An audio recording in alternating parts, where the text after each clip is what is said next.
Good morning student. देखो बेटा, जो क्लास +2 है उसमें हमारा 5th चैप्टर चल रहा है, ठीक है। सेकंड यूनिट है, उसका 5th चैप्टर है, प्रिंसिपल ऑफ इनहेरिटेंस, ठीक है, एंड वेरिएशन।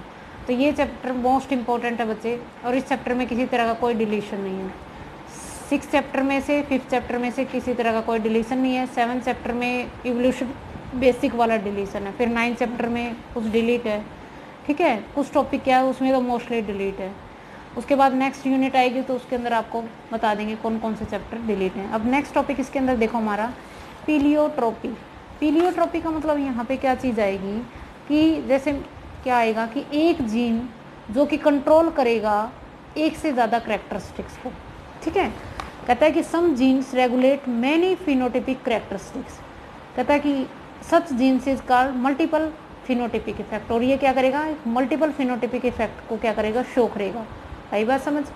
या फिर इसकी डेफिनेशन आप यहाँ से कर सकते हैं, ability of A gene have a multiple phenotypic effect, यानी कि जीन की वो एबिलिटी जो एक मल्टीपल फिनोटाइप्स का इफेक्ट क्या करे, शो करे, ठीक है। यानी कि gene which control more than one characteristics, एक से ज़्यादा करेक्टरिस्टिक्स को वो क्या करेगा, कंट्रोल करेगा, और इस वजह से वो क्या करेगा, मल्टीपल फिनोटिपिक क्या करेगा, इफेक्ट शो करेगा। मोस्ट इंपॉर्टेंट डेफिनेशन है, एग्जाम में आपसे पूछी जाती है, ठीक है। अब देखो इसके अंदर दो मेन एग्जाम्पल है, इसके अंदर आएंगे हमारे। एक तो आएगा सिकल सेल एनीमिया, ये बार बार आ रही है ये डिजीज़, ठीक है, इस चैप्टर में आपको बहुत बार सुनने को मिलेगी। ये कि हेरिडिटी डिजीज़ है। हेरिडिटी का मतलब जो एक पीढ़ी से दूसरी पीढ़ी में ट्रांसफर होगी, बट जेनेटिक डिसऑर्डर है, ठीक है। सिकल सेल एनीमिया और फिनाइल किनेटोयूरिया PKU, ठीक है। अब इसके अंदर अब ये सिकल सेल क्या चीज़ होती है, देखो सिकल सेल का मतलब यहाँ पे क्या चीज़ है कि जो हमारी RBC सेल होती हैं, ठीक है, वह नॉर्मली हमारी RBC सेल ओवल शेप की होती हैं या बाइकॉन्वेक्स शेप की होती हैं, ठीक है। अब इसके अंदर किसी तरह की कोई डेफिशिएंसी होती है कब की, जो हमारा जो RBC यानी कि जो हीमोग्लोबिन होता है वो चार चेन होती हैं उसके अंदर, अल्फ़ा 1 अल्फ़ा 2 और बीटा 1 और बीटा 2। इसके अंदर किसी तरह का कोई डिस्टर्बेंस क्रिएट होता है, और इस वजह से जो हीमोग्लोबिन है वो क्या करता है, यहाँ पे नॉर्मल नहीं बनता, ठीक है। और उसकी वजह से यहाँ पे क्या आ जाता है, सिकल शेप की, यानी कि नॉर्मली जो ये शेप होएगी वो अपनी शेप को क्या कर लेगा, यहाँ पे चेंज कर लेगा। और ऑक्सीजन की यहाँ पे बिल्कुल भी अंडर द ऑक्सीजन स्ट्रेस, जैसे हाई माउंटेन पे जाते हैं तो ऑक्सीजन की डेफिशिएंसी हो जाती है, तो ये जो होती है सिकल शेप के अंदर क्या कर जाती है, कन्वर्ट हो जाती है, ठीक है। तो ये जो डिजीज़ है इसको सिकल शेप नाम दिया गया, सिकल सेल। क्यों? क्योंकि इसके अंदर देखो इस तरह की जो RBC सेल होती हैं नॉर्मली ऐसी होती हैं, तो ये RBC यहाँ पे अपने को क्या दिखा रही है, सिकल शेप की चेंज होंगी। और ये क्यों होती हैं, this disease chaos by the recessive, एक तो रिसेसिव जीन के थ्रू है, chaos the production of abnormal haemoglobin. Abnormal haemoglobin क्यों प्रोड्यूस हुआ, क्योंकि इसके अंदर जो अल्फा चेन है, बीटा चेन है, ठीक है। तो बीटा जो चेन होती है उसके अंदर कुछ ना कुछ चेंज आता है, और उसकी वजह से एबनॉर्मल हीमोग्लोबिन प्रोड्यूस होएगा, जिसको बोलेंगे हीमोग्लोबिन एस का मतलब यहाँ पे सिकल सेल, और जो नॉर्मल होएगा तो उसको A बोलेंगे, ठीक है।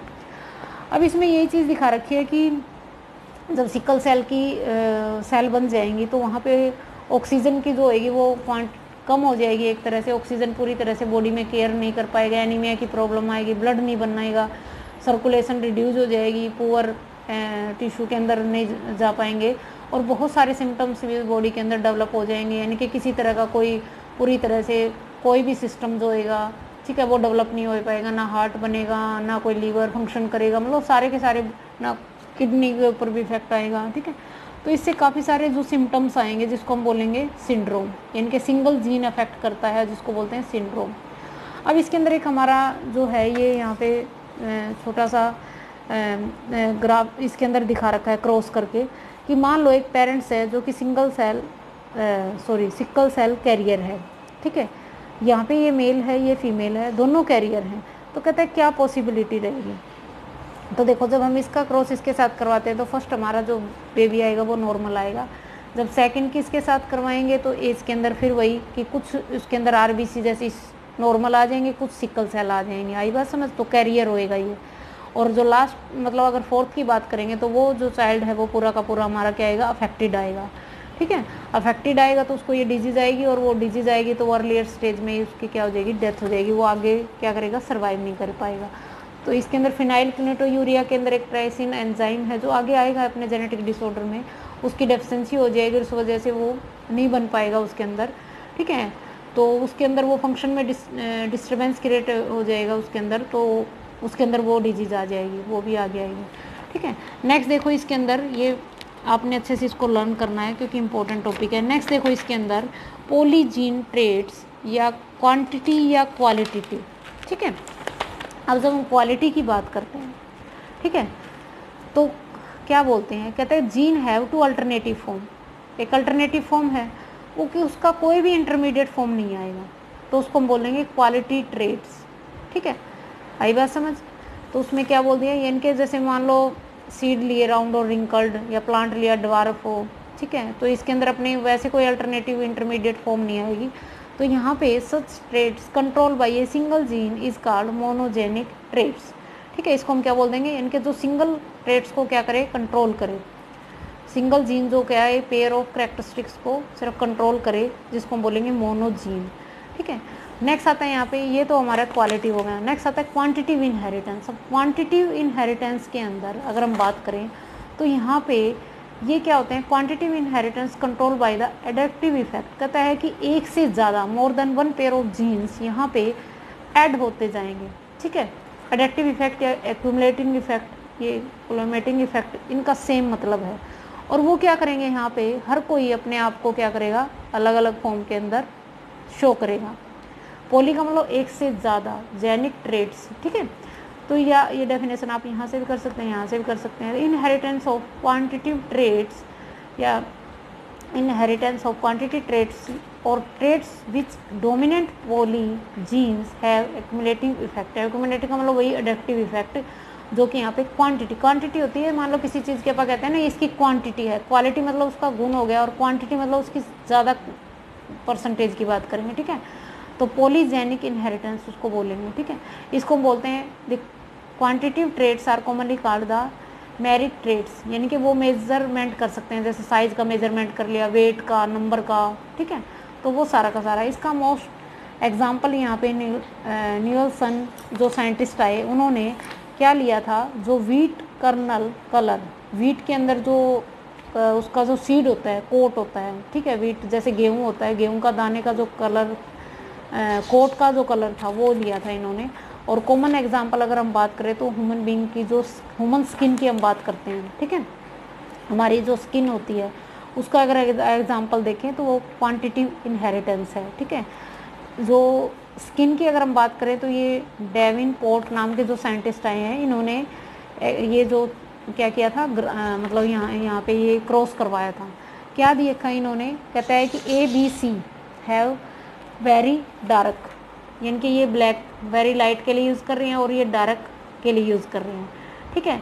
Individual of a marriage of suffering with, अब इंडिविजुअल विच भी हेट्रोजाइगस, यानी कि तीनों जीन्स से मिलके बनेगा अपने को, तो उसको यहाँ पे म्यूटेंटो बोल देंगे, ठीक है। और फिर हमने क्या देखेंगे कि बहुत सारी पॉसिबिलिटीज़ अपने पास आएंगी F2 के अंदर। कहता है 64 combine of F2 generations phenotypic, और 7 फिनोटिपिक्स यहाँ पे स्किन कलर रेंज के अलग अलग कलर के रेंज के अंदर ये आ जाएंगे। जैसे ये दिखा रखा है, प्योर वाइट कलर आ जाएगा, ठीक है, वेरी लाइट आ जाएगा 6, लाइट ब्राउन आ जाएगा 15 आ जाएगा, म्यूटेंटो 20 आ जाएगा। तो ये अपने यहाँ से यहाँ तक इस ग्राफ को इतना आपको करने की ज़रूरत नहीं है, क्योंकि एग्ज़ाम में अगर पूछा जाएगा तो सीधी यहाँ से ग्राफ आप शो करके आप नीचे वाली अपनी जो है ये इनकी परसेंटेज को हम क्या कर सकते हैं, शो कर सकते हैं, ठीक है। तो बस इसमें सीधा आपने इसकी डेफिनेशन, दोनों तीनों डेफिनेशंस और इनके अंदर जो बीच में डिफरेंस दे रखा है वो आपने इसको अच्छे से लर्न करना है। देखो डिफरेंस में क्या कहता है, qualitative traits is a form और स्ट्रक्चर के बारे में या कलर के बारे में डिस्कस करते हैं। पॉलीजेनिक मतलब यहाँ पे सिंगल बात कर रहे हैं।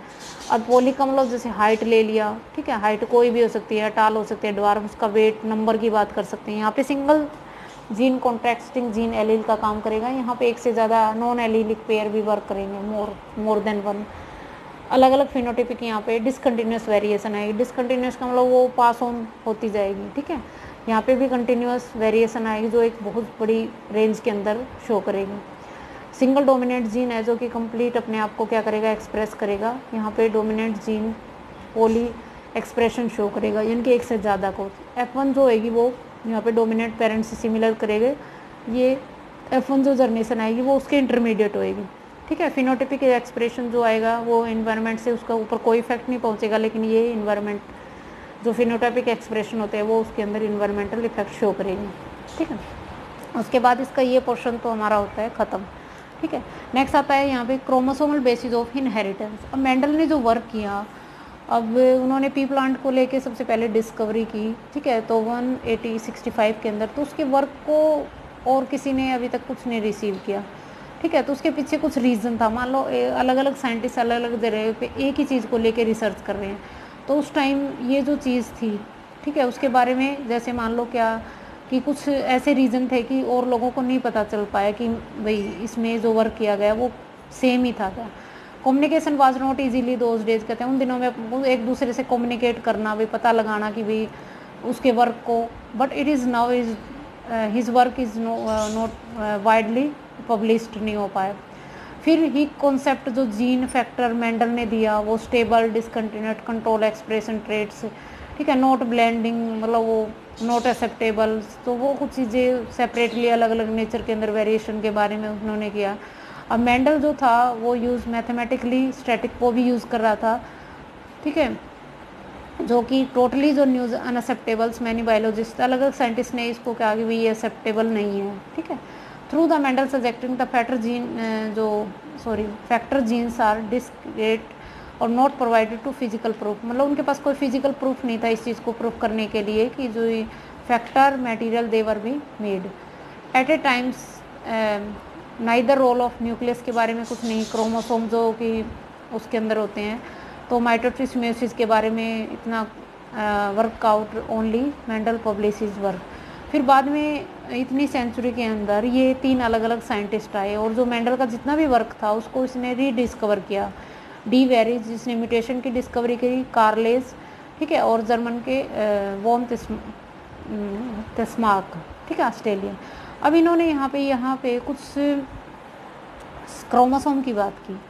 अब उन्होंने क्या देखा कि कुछ एडवांस माइक्रोस्कोपिक के थ्रू, कि पहले माइक्रोस्कोप का भी इतना वो नहीं था, तो जैसे रॉबर्ट हुक ने अपनी तरफ से एक आर्टिफिशियल जैसे उन्होंने बनाया था, तो उन्होंने अपने कुछ एडवांस माइक्रोस्कोपिक के थ्रू उसके अंदर की स्ट्रक्चर को देखा, तो वहाँ पे सेल डिवीज़न के बारे में बताया गया। दिस यहाँ पे इसमें ये बात बताई गई कि जो क्या था कि जो structure of nucleus appear to double just is a cell division and divide. यहाँ पे सेल डिवीज़न के बारे में दिया और बाद में इसको नाम दिया गया क्रोमोसोम, यानी कि उसके स्टैंडिंग करके देखा कि अंदर क्रोमोसोम क्या है न्यूक्लियस के अंदर।